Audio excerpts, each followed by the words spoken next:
Minister of Women, Maite Nkoana-Mashabane, has stated that the high rate of violence against women is a grave concern for the government. She's revealed that 30 women died at the hands of their partners alone in August. So what's the ministry doing to help curb this? Acting Director General in the Department of Women, Youth and Persons with Disabilities of Women, Shoki Shabalala. Very good of you to come in. Thank you. What is going to be done? I mean, how many women have to die? First of all, let's express condolences to the families who lost their loved ones as a result of gender-based violence, but also indicate that we also have to consider the pronouncement made by the President.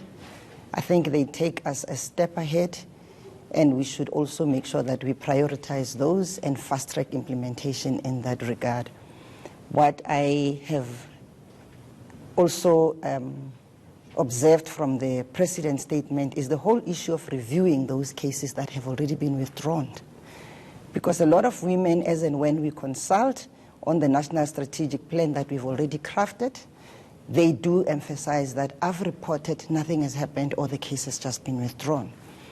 What we need to improve in that area of work is to improve the capacity of working around the forensic issues on those matters, because the backlog in that area requires partnership not only with government but with private sector, so that there is no backlog at all in this area of work, because with DNA we can go a long way in dealing with those people who perpetrated this heinous crime. And it must be done women as soon as it's been...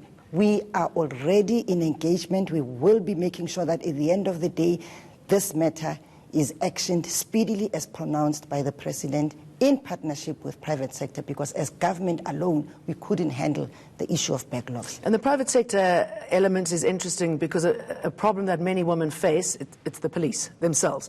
They fear going to the police. They're often abused by the police, verbally abused by the police. That has to be separated. Indeed, but when the Minister of the Police took leadership and pronounced that he is going to make sure that they increase police, particularly female police, in the front desk line, for me that is a step, in the right direction. Not that we are saying our male counterparts cannot handle these cases, but as a woman who has been violated, you will be much more comfortable to relate to another woman who will then probably understand where you're coming from and what you wish government to do on your behalf. But sadly, their male counterparts have been failing our women. So as soon as this is expedited, obviously better for everybody. Definitely, but what we are doing, the retraining for me is critical. And not only of those that are already in police service, the retraining of public service, servants who are in front line of these services, your nurses, your doctors and all of that. But we take a step backward. We are now pushing to say even the curriculum, when we train them, is critical. It's not only about issues of gender-based violence, sensitive to disability issues, being sensitive to the non-conforming gender group, your LGBTQIA+ community. That sector is also equally neglected, the albinism group. So our approach is very comprehensive, is broad. I truly appreciate the fact that we have a partnership with civil society. There will be no finger pointing once the National Strategic Plan is approved and implemented. If we succeed, we have collective opportunity to rejoice. If we fail, we also go to the drawing board collectively and look at what is it that we didn't do well. But it's intersectoral. It fosters integrated planning, integrated budgeting.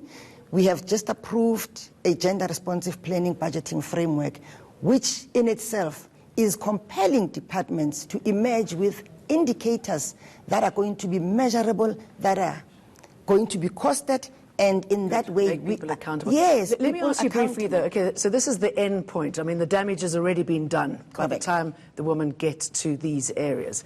How do we tackle the grassroots problem? At the moment, we reprioritized within the existing budget. Our quickest win is the whole issue of outreach, advocacy, awareness campaigns, ramping up our 365 days program of action, because in the absence of ongoing communication, giving hope to the women, educating them on safety hints, informing them about what is currently happening so that you instill the hope, but affording them the opportunity as well to input to this national strategic plan, for me, that is the right step, that we are pursuing. And I do believe that even people of your caliber, if you have an opportunity, do input. It's a good draft strategic plan, but we cannot take it to cabinet before everybody else says, through my sector, through my structures, I've made inputs. I'm definitely sure that I am well represented. It may not be implemented once of all of it, but if we do a programmatic intervention like yearly, 3-yearly, 5-yearly, and all of that, we know exactly where we're heading to. But definitely quick wins are there, and we're going to ramp up on those quick wins. We wouldn't fail the women of South Africa. All of us, we're saying it's enough. Too long. It's too long. Support us. By the way, there's also a structure that is being looked at. We've already costed the structure. We will conclude the drafting by October, end of October, with all the consultation. 6 provinces has now already been consulted, I think 7, and we are remaining with the other 3. All sectors, women with disability are involved. The non-conforming gender sector is there. You name it, churches, FBO, traditional leaders, so that we really get to know what else are we supposed to do that we are not doing. And as I conclude, we are not departing from a premise that says there are no services at all, but that those services are uncoordinated, fragmented. Hence the strategy that seeks to foster integration, joint planning, hold everybody accountable. President said it. It will be in the performance agreement of ministers. We take it beyond ministers to deputy ministers and mayors. We're going to be keeping an eye on you and this program. Thank you.